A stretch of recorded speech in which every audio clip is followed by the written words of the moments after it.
Ankstyva vėžio diagnostika gali išgelbėti jūsų augintinio gyvybę.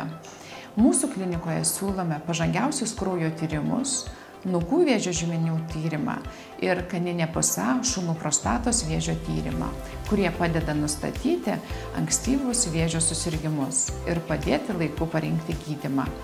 Nukų modernus neinvazinis kraujo tyrimas, leidžiantis aptikti vėžio žymenis dar prieš pasireiškiant simptomams. Tyrimas rekomenduojamas sveikiems jauniems šunims arba veislėms turinčiams didesnę vėžio riziką. Tai būtų auksaspalviai retriveriai, prancūzų buldogai, bokseriai, labradorai.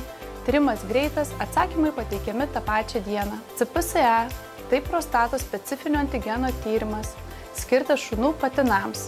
Jis padeda diagnozuoti prostatos vėžį ir anksti pastebėti pakitimus. Taip pat yra labai svarbus veisiant, nes padeda įvertinti spermos kokybę.